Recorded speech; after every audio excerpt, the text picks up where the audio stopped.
In 1989, a beloved teacher vanished during a violent storm. Her car was found abandoned near a collapsed bridge. Everyone assumed she drowned until 21 years later, her necklace turned up in a secondhand store. What really happened to Margaret Hale? The truth is far more disturbing than anyone imagined. The wind had begun to howl by late afternoon, rattling the tall windows of Edgewater High School as students hurried through the halls, clutching jackets and textbooks.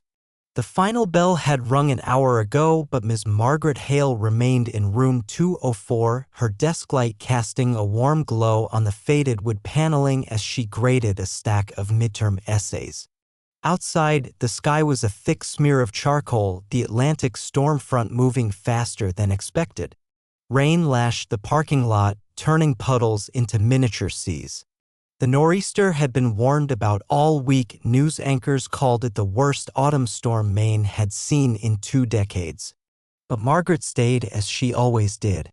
She was 33 with quiet eyes and a soft voice, known for her patience and the way she made students feel like they mattered. She wore long skirts, hand-knit sweaters, and an antique silver locket around her neck that never left her, an heirloom from her grandmother engraved with delicate roses and the initials MH. At 5:14 p.m., she scribbled one final comment in red ink: "Your imagery here is strong, Jason.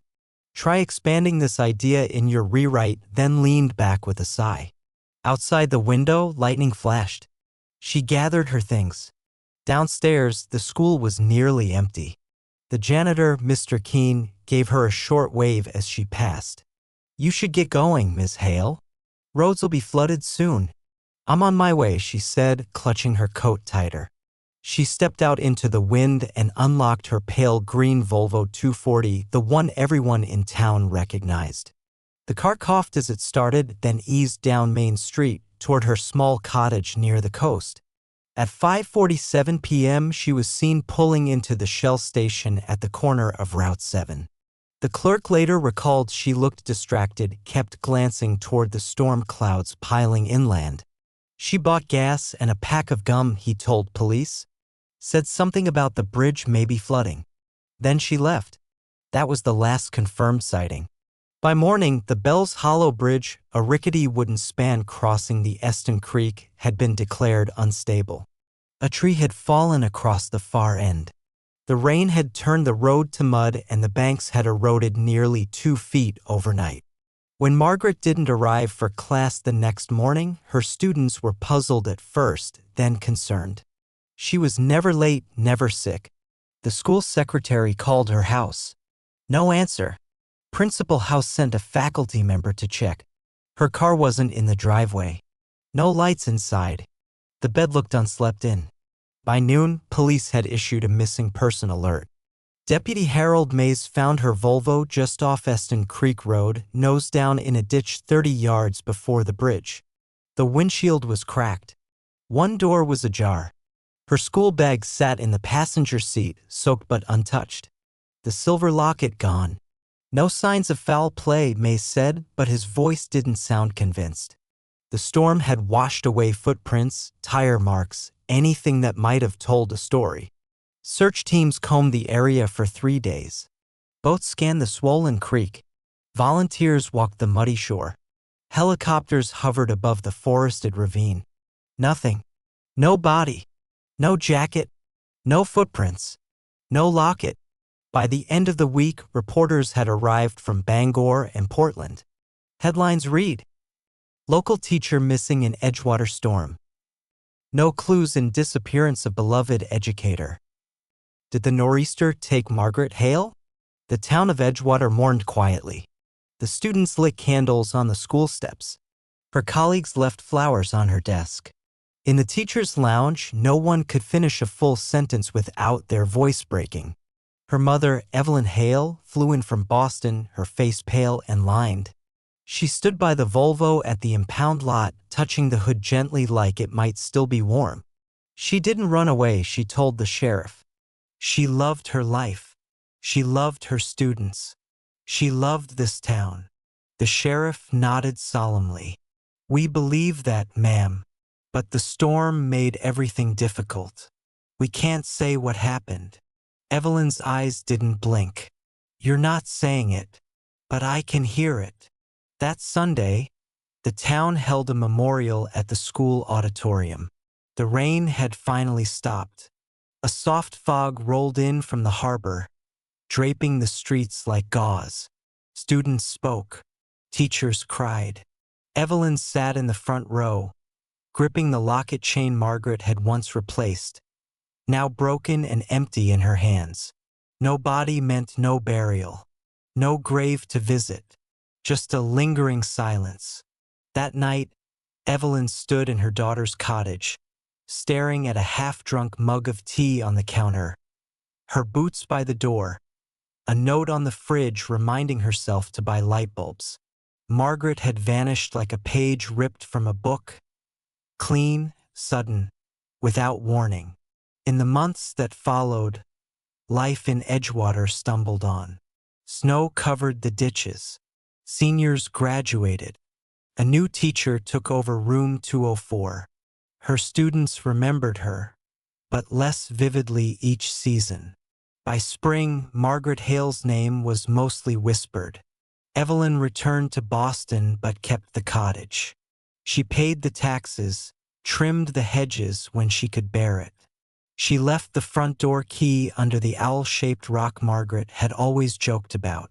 She told herself she'd wait, that someday the sea would give her daughter back. But 21 years passed. And then, in the summer of 2010, a necklace appeared in a second-hand store's window 2 towns over, dusty, silver, with roses etched into the surface and the faint initials MH beneath the clasp. And everything changed. The morning after Margaret's disappearance, Edgewater High School felt off balance, as if a support beam had been quietly removed in the night. Students huddled in corners of the hallway instead of walking their usual routes. A pile of fresh essays sat untouched on her desk in room 204, her red pen resting on top, uncapped. Principal Howe called a staff meeting at 8 a.m. in the faculty lounge. His usual calm demeanor had cracked. His tie was uneven, his voice brittle. We'll be keeping counseling services available all week. I know we're all shaken. We don't know what happened yet, but we'll support the students and each other. In the back corner sat Daniel Monroe, the school's 35-year-old algebra teacher. Normally known for his light sarcasm and bad neckties, Daniel was subdued. He and Margaret had been quietly dating for just over a year, something not many people knew, though the faculty had their suspicions. They had been planning a trip to Nova Scotia that fall. She'd even bought a new suitcase, which still sat unpacked in her bedroom. Daniel didn't speak during the meeting.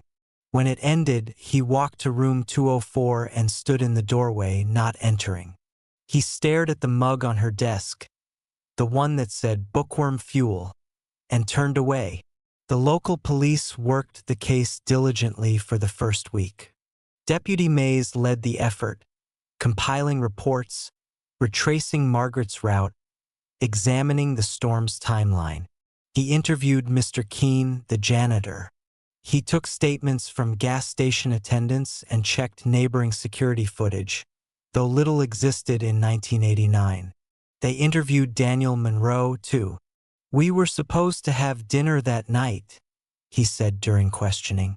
"She never showed. I called her at 6:30, 7:15, and again at 8. No answer. I drove past her house around 9 p.m. Her car wasn't there." He passed the polygraph. His co-workers vouched for him. His relationship with Margaret was described by all who knew them as sweet, slow-moving, and tender. They'd bonded over books and walks through Edgewater's nature trails. The police had no reason to suspect him. Still, Deputy Mays noted one small inconsistency. Margaret's car odometer showed mileage that didn't quite match the expected route from the school to her home. It wasn't much, less than 6 miles of difference, but it puzzled him. Was it a wrong turn during the storm? A detour to avoid flooding? Or something else? In the weeks following the disappearance, rumors spread, as they always do in small towns. Some whispered that she'd run away, fled a hidden affair or private crisis. Others speculated a darker fate, a stranger on the road, a crime of opportunity. A few suggested she'd never planned to return, that maybe she'd left something behind intentionally. But one person never believed those stories. Evelyn Hale, Margaret's mother, stayed in town for 4 months after the storm. She kept a notepad in her purse and made meticulous lists: who Margaret had spoken to recently, what books she'd checked out of the library, what prescriptions she'd last filled. Every detail mattered. She was off the week before, said Rachel Pritchard, a senior in Margaret's literature class. She wasn't herself. Evelyn perked up. Off how? Rachel hesitated. Distracted. Like halfway there. She'd stare out the window sometimes during class, like she heard something. Or maybe she was waiting. Did she say anything? One day after class, she asked me if I ever noticed the same car parked behind the school, a red pickup. She said it looked out of place. That wasn't in the police file. Evelyn wrote it down. In December of that year, snow came early. The search had long since gone cold. Officially, Margaret was declared presumed dead due to the storm, likely washed away by rising floodwaters, according to the report filed by the sheriff's department. Evelyn refused to sign the papers. She returned to Boston, bringing Margaret's teaching awards, her notebooks, and the broken silver locket chain found in her car. She left everything else untouched: the cottage, the books, the framed photo of Margaret as a child in pigtails holding a seashell. She also brought with her a file folder labeled simply "Unanswered." Inside were notes from students who noticed strange behavior, a map with Margaret's possible travel paths and timing, a photo of Daniel Monroe she had quietly taken during her stay, and a receipt from a pawn shop 30 minutes away dated 2 days before the storm. The receipt showed a transaction for a vintage silver bracelet similar to one Margaret had once owned but never found among her belongings. The years moved on, as they always do. Rachel Pritchard graduated, moved to Chicago, and became a journalist. Daniel Monroe eventually left the school. He claimed he couldn't bear the empty room next door. He moved out of Edgewater and lived quietly 2 towns over, working as a private math tutor. Evelyn never stopped asking questions. Once a month, she would call the sheriff's office and speak to whomever would listen. She didn't drown, she said every time. She was scared of something before she left. That storm didn't kill her. Something else did. Most officers offered sympathy. A few rolled their eyes. Eventually, she stopped hearing back altogether. Until one warm summer morning in 2010, when the phone rang.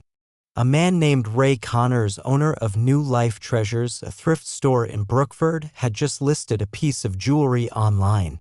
A former Edgewater student browsing eBay clicked on it by chance.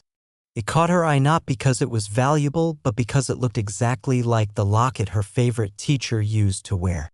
She emailed Evelyn with a link and a subject line that read, "You need to see this."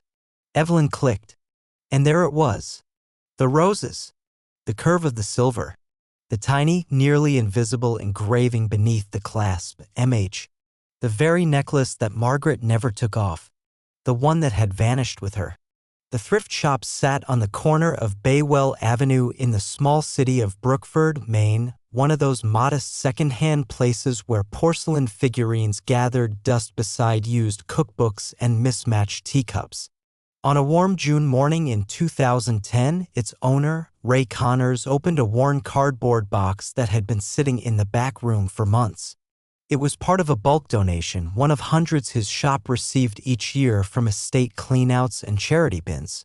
The items inside were mostly junk: cracked dinnerware, a few VHS tapes, costume jewelry with missing stones. But nestled inside an old velvet pouch was a silver locket, heavy in the hand, faintly floral in design. When Ray wiped the dust away, he noticed a tiny engraving beneath the clasp. MH. He didn't think much of it at first. It was clearly old, maybe antique, worth listing online. He placed it in the glass display case, then posted it on eBay under the heading, "Vintage Silver Locket, Engraved, Floral Design, Good Condition." 3 days later, across the state in a quiet Boston apartment, Rachel Pritchard nearly dropped her laptop. She had been browsing eBay for a birthday gift for her mother when she saw the thumbnail. Something about the shape, the pattern, struck her like a voice from the past. She clicked. When the full image loaded, her heart raced. Margaret Hale's necklace. She was sure of it. She had seen that locket every day for months in 1989, when she sat in the second row of room 204. It wasn't a coincidence. Couldn't be. She scrolled through the photos and then did something she hadn't done in years. She searched Margaret Hale Edgewater and clicked on the archive news article from 1989. There it was, the photo from the vigil. Margaret's face in black and white, smiling, the locket resting above her collarbone. Rachel sent an email that same night to the only person she could think of, Evelyn Hale. Evelyn didn't sleep that night. She sat at her kitchen table, eyes fixed on the screen. It was hers, Margaret's necklace. She hadn't seen it since she'd held the broken chain in the police impound lot 21 years earlier. This was no copy. It had the tiny scratch on the edge from when Margaret dropped it on their old stone steps. Her hands trembled as she picked up the phone. "Sheriff's Department," the voice said. "I want to report evidence in a cold case," Evelyn said, her voice steadier than she felt. "My daughter's case, Margaret Hale. She disappeared in 1989 during a storm in Edgewater." There was a pause on the line. "Yes, ma'am. Please hold." Moments later, she was transferred to Detective Jamie Laird, recently assigned to the Cold Case Division of the Maine Bureau of Investigations. Jamie had taken over the division 6 months earlier. She was in her late 30s, calm-eyed and deliberate, with a quiet reputation for reopening long-dead cases and finding answers no one else had. She had worked organized crime, missing persons, and homicide in Portland for over a decade before requesting transfer to cold cases. "I've read the file on Ms. Hale," she told Evelyn. "I know the basics, and if you're saying something has resurfaced, I'll take it seriously." Evelyn emailed her the photos. Jamie opened them, zoomed in on the engraving, and blinked slowly. "Where did you find this again?" "A thrift store in Brookford. I've already contacted the owner. He still has it." Jamie stood, grabbing her coat. "Good. Don't let him sell it. I'm on my way." That afternoon, Jamie arrived in Brookford and stepped into new life treasures.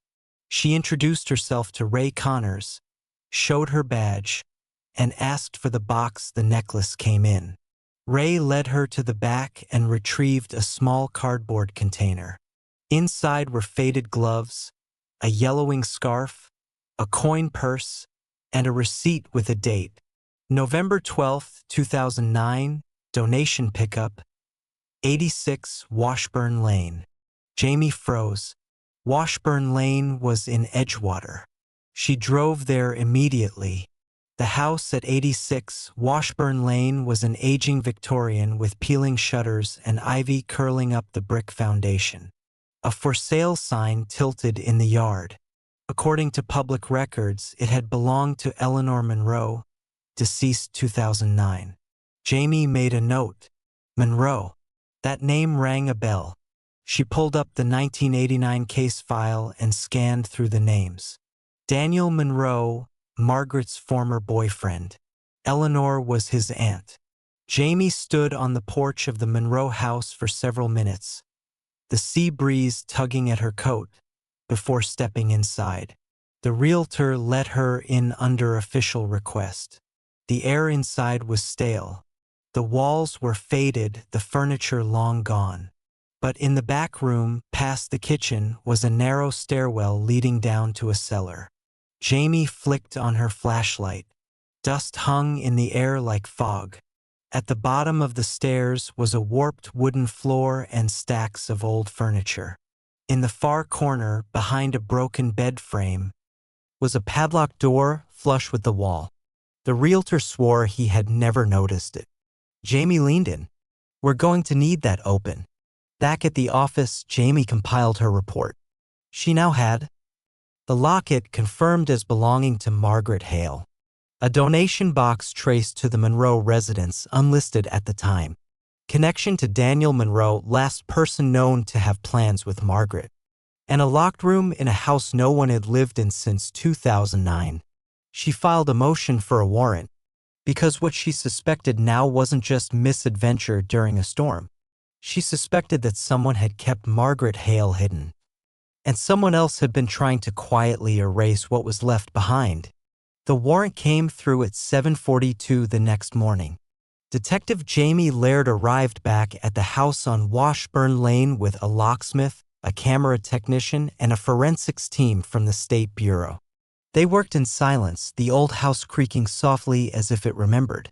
The padlock on the cellar door wasn't new, but it had been replaced at some point, maybe a decade ago, maybe longer. The metal was weathered but intact. As the locksmith clicked it open, Jamie noted the brand, TrueLock, a regional make common in the 1980s. The door groaned as it opened. The room beyond was small. No windows. Stone walls. About 10 feet by 10 feet. The air was dry, stale, laced with the faint scent of rust and mildew. It wasn't a storage room. It was a holding place. The flashlight swept over a cot-sized mattress torn at the edges. A tin cup. A rusted metal bucket in the corner. On the ground, next to a splintered wooden stool, lay a small spiral-bound journal, its cover water-damaged and soft with age. Jamie knelt. Inside, the first few pages were blank. Then, in tight cursive, faded but legible. October 26th. Rain again. It's been 3 days, maybe 4. I can't tell. There's no sound here. I don't know if they're coming back. A chill ran through Jamie's spine. She turned the page. October 27th. I was outside, then inside. He said it was too dangerous. I said I had to call my mom. He said the lines were down. Why won't he just let me leave? There was no name signed. But Jamie already knew whose voice this was. Margaret Hale. The forensics team began processing the room. Jamie stepped out into the hallway, pulled out her phone, and called the state lab. I need DNA testing on the notebook pages and anything we pull from this space. Priority status. She hung up and called Evelyn Hale next. We found something, she said. A room. And we believe she was there. On the other end, Evelyn didn't speak at first. Then, alive? I don't know yet, Jamie said gently. But there are signs she was held and tried to write. There was a pause. I told you she didn't drown. Later that afternoon, Jamie reviewed the property records for the Monroe house. It had been owned by Eleanor Monroe, Daniel's aunt, since 1958. No reports of abuse. No criminal record. But the file had one oddity, a 1990 psychiatric commitment order. Eleanor Monroe had been hospitalized for increasingly erratic behavior and paranoia. She'd been released in 1994, lived alone until her death in 2009. Neighbors had always found her odd. She talked to herself, hoarded newspapers, rarely left the house.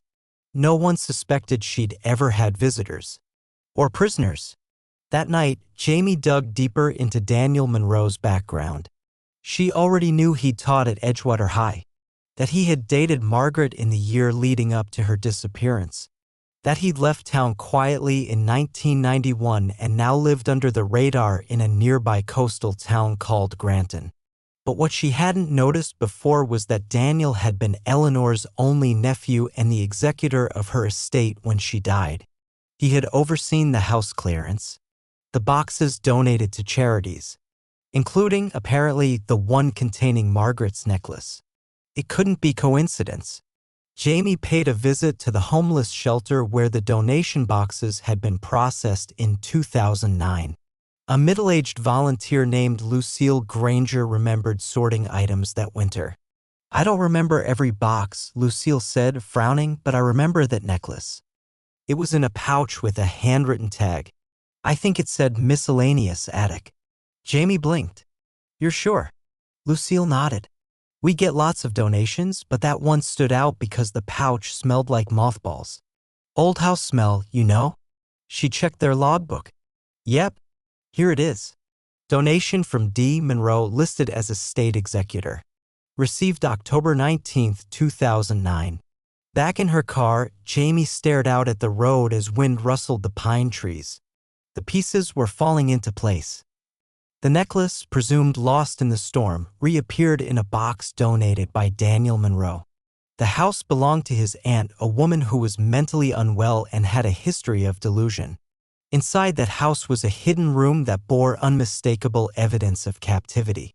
And Margaret's journal, now in evidence, documented fear, confusion, and being kept inside. She reopened the 1989 map and looked again at the area around the Bells Hollow Bridge. The storm had blocked the main road, but not the Monroe property. It sat on the hill above the flood zone. Daniel would have known that. And if Margaret had detoured to avoid flooding, she may have ended up on Washburn Lane. Jamie filed an official witness interview request for Daniel Monroe. She also sent the journal for handwriting confirmation and the blood sample from the mattress for DNA testing. In the meantime, she returned to the Monroe house for a deeper search. In the attic, under a pile of yellowed quilts, she found a small, dusty suitcase. Inside were 3 items. A library copy of Wuthering Heights, overdue since October 1989. A student paper graded in Margaret's handwriting. And a folded letter addressed to Mother, if you find this. The ink was smudged, but the words were legible. I don't know how long I'll be here. I didn't mean to end up here. It was just supposed to be one night. I think they're afraid. If I don't make it out, tell them I tried. Tell them I waited. Jamie folded the letter carefully as if touching memory itself. Margaret hadn't just disappeared. She had left a trail. And for the first time in 21 years, someone was finally following it. The following Monday, the forensics lab called Detective Jamie Laird with a preliminary update. The blood sample collected from the mattress fibers in the hidden cellar room had tested positive for a familial match with Evelyn Hale. It was Margaret's. The DNA match was conclusive. Jamie leaned against her desk, her throat dry. She stared at the report in her hand until the words stopped making sense, then picked up the phone and called Evelyn. It's hers, she said quietly. There was no dramatic reaction, no gasp, no sob, just silence on the other end, then a long exhale. Like something had settled not just in Evelyn's chest, but in time itself. She was there, Evelyn whispered. Jamie closed her eyes. Yes. Later that day, Jamie drove to Granton, a sleepy seaside town about 30 miles south of Edgewater. The coastal roads curved around cliffs and salt-blasted pine groves. The houses here were modest. Retired fishermen. Bed and breakfasts. Some vacation rentals. She parked outside a gray clapboard duplex where Daniel Monroe lived in a second-floor unit. The door was opened by a lean man in his early 50s, his hair graying at the temples. His face had changed since the 1989 photo, lines deeper, jaw tighter, but the eyes were unmistakable. Mr. Monroe? Jamie said, holding up her badge.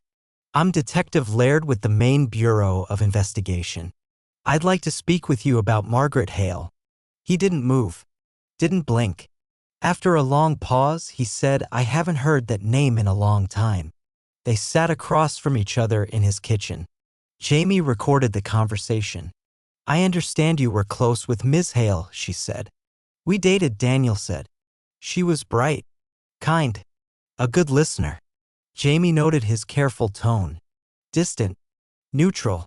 You were supposed to have dinner the night she disappeared? That's right. She never showed up. Did you go to her house? He hesitated. Drove by around 9. Her lights were off. Jamie leaned forward slightly. Did you ever go up to Washburn Lane that night? Daniel frowned. No. Why would I? You were the executor of your aunt's estate when she passed in 2009. Yes. You donated some of her belongings to a shelter? I did. Do you remember what was in those boxes? Daniel shrugged. Household junk. Books. Clothes. I don't remember every item. Jamie reached into her folder and slid a photo across the table. It was the necklace. Daniel's face twitched barely. We found this in one of those donation boxes. It belonged to Margaret Hale. She was never without it. His jaw tensed. I don't know how it got there. Jamie waited. Your aunt's house had a hidden cellar room, she said finally. We found evidence there, including Margaret's blood, and a journal, written in her handwriting. Daniel stared at the table. I need to know what happened, Jamie said softly.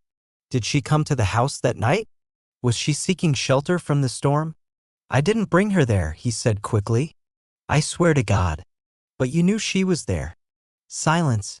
Jamie returned to Edgewater that evening and sat in her office with the evidence photos spread out before her. Photos of the journal now undergoing preservation, the blood-stained mattress, the library book, the letter to Evelyn, and the locket, its surface gleaming under forensic light. All pieces of a story disjointed but unrelenting. Her notes from the interview with Daniel were incomplete. His answers too careful. His denials too specific. She believed he hadn't taken Margaret there intentionally, but she also believed he'd known at some point that she was there, that she was trapped. The next morning, Jamie met with Detective Mark Klein, a local officer who had worked in Edgewater in the late 80s and early 90s. He remembered the storm, the search, the community's heartbreak. But when Jamie brought up Eleanor Monroe, he shook his head slowly. She was a shut-in, he said. Didn't talk to neighbors. Never answered the door. Some kids thought she was a witch. You know how small towns are. Was there any record of her being unstable? Only whispers. She was committed for a while in 1990. Came back quieter than before. No arrests. No reports. Would it have been possible for her to keep someone hidden? Mark looked unsettled. That house was big, creaky, and no one went inside. If someone had screamed, we wouldn't have heard them. Jamie thought about Margaret's journal, the note to her mother, the letter saying, I waited. She had been alive. Days, maybe longer, waiting to be found. Jamie returned to the Monroe property one last time. The cellar door had been sealed by then, taped off and guarded. But she didn't go there. She went upstairs into the back bedroom. She opened the closet and ran her hand along the wall, checking for seams. Halfway up, her fingers found a groove. She pushed. The panel creaked open, revealing a shallow space not large enough to hold a person but wide enough to hide something. Inside, wrapped in newspaper, was a small cassette recorder. Jamie turned it over. It still had a tape inside. The label read, Margaret, Day 6. Her hands shook as she slid it into the playback deck they kept in evidence. The voice was faint, warped, but human. I don't know what day it is anymore. The light doesn't come in. I don't think he meant to hurt me, but he won't listen. He thinks it's for my own good, that it's safer this way. Please, someone find this. Please tell my mom. Please don't forget me. The tape ended in static. Jamie leaned back in her chair, chest tight. This wasn't a storm disappearance. This was captivity. This was neglect. This was choice. And now she had the voice to prove it. The morning was overcast, the sea air heavy with moisture as Detective Jamie Laird made her way back to the Granton police station. She had barely slept since listening to the tape labeled Margaret, Day 6. Her mind looped the voice again and again, Margaret's words cracked with exhaustion, her breath tight, her desperation restrained by dignity. Now she had the timeline. Margaret had been alive for at least 6 days after she vanished. Possibly longer. Jamie reviewed her updated case summary in preparation for what came next. Her objective was clear. Daniel Monroe had to be interrogated again, this time officially. with everything on the table. Daniel was brought in for questioning under a pretense of follow-up, but the minute he sat across from Jamie, he seemed to know something had changed. "I'm not under arrest," he said. "Not yet," Jamie replied. "But I need the truth now, Mr. Monroe. All of it." He didn't look surprised, just tired. Jamie placed 3 items on the table: the photo of the locket, the transcript of the audio tape, a photo of the letter addressed to Mother. "If you find this." "I told you," Daniel said. "I didn't bring her there." "But you knew she was there," Jamie said. "Didn't you?" Daniel didn't answer. "You helped Eleanor clean that room out after she died," Jamie continued. "You found her belongings. You recognized them. But you didn't report it. Why?" Daniel finally looked up. "Because I panicked." The confession came in pieces, each more disturbing than the last. Daniel admitted that on the night of the storm in October 1989, he and Margaret had spoken on the phone. She was driving home. The storm had already knocked out part of the main road. She told him she might take a detour up toward Washburn Lane. He offered to come meet her. She declined. He never heard from her again.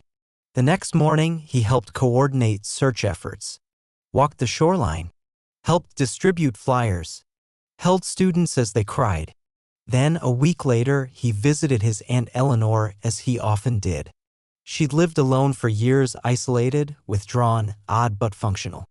That day, she was different. She said she had company, Daniel whispered. Said a young lady came in out of the rain. I thought she was confused. He paused. Then she said, "But she's not very polite. She keeps asking to leave." Jamie stared at him, her pen frozen midair. "You went into the cellar," she said. Daniel nodded. "Eventually. The next day." "And?" "She was gone." Jamie's hand tightened. "Gone?" Daniel swallowed. "That's what Eleanor told me. That she'd wandered off. I didn't know what to believe. I searched the woods. Called her name. But I couldn't report it. If I said what I'd seen, everyone would think I did it. Or helped. So instead you stayed silent for 21 years? I thought if she'd made it out, she would have come forward." Jamie stared at him. "You knew there was a chance she hadn't. You found her things. The necklace. The books. You packed them up and gave them away like they were trash." His voice cracked. "I didn't know what else to do. You cleaned the room. I tried to forget." Jamie leaned forward. "She didn't. She left a trail. She wanted to be found. And you buried her story." The district attorney was notified. Daniel Monroe was formally arrested and charged with obstruction of justice, evidence tampering, and failure to report a felony in connection with the disappearance and death of Margaret Hale. The charges would only intensify if further involvement was discovered. But the question still lingered like a shadow: what had actually happened to Margaret? How had she died? Jamie and her team returned to Washburn Lane with a fresh warrant and new eyes. The excavation began that same week. A team of forensic anthropologists was called in. Cadaver dogs were brought to the site. Using radar imaging and soil disruption analysis, they searched beneath the cellar and near the tree line behind the house. 3 days into the dig, a pale, fractured bone was found beneath a stone slab near the rear garden. By the end of the week, a partial skeleton had been unearthed, buried in a fetal position, wrapped in a rotted wool blanket. Dental records confirmed what Jamie already knew. It was Margaret Hale. The autopsy revealed no signs of blunt trauma or sharp force injury. The cause of death was determined to be complications from dehydration and hypothermia exacerbated by malnutrition and confinement. In other words, she had slowly faded away. Alone, forgotten, hidden, not by strangers but by people who knew her name. The news broke statewide. Remains of missing teacher found after 21 years, former colleague arrested. Margaret Hale. The cold case that spoke through time. Second woman believed to have been involved. Mental illness may have played role in confinement. Edgewater High held an emergency assembly. Room 204 was reopened and filled with flowers. Students, now grown adults, wrote tributes online, sharing memories, photos, and tears. Margaret had become a ghost in their memories, but now she was real again. Her name returned not just as a whisper of mystery, but a cry for justice. In the courtroom, Daniel sat in silence as the charges were read. He did not speak. Evelyn Hale sat 2 rows behind him, clutching the original journal in her lap, the one found in the cellar. On the back cover, written in faint pencil, were the words, "The wind can erase footprints, but not stories." And in the end, Margaret had told hers. Page by page, word by word, even after the world stopped listening. It was late October 2010. The air in Edgewater carried the scent of leaves and salt water, and the trees burned amber and gold. On the 21st anniversary of Margaret Hale's disappearance, the town gathered not in grief, but in remembrance. The high school auditorium where Margaret had once sat grading papers during lunch and reading aloud from Wuthering Heights was filled to capacity. Former students came from out of state. Journalists sat quietly in the back. Staff members, older now, grayer, stood in the wings with solemn faces. A memorial service had been planned by the district, but what unfolded felt like something else entirely.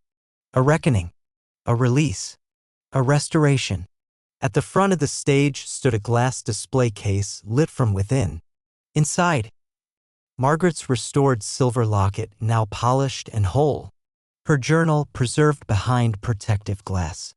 The cassette tape, labeled Day 6, displayed with a transcript.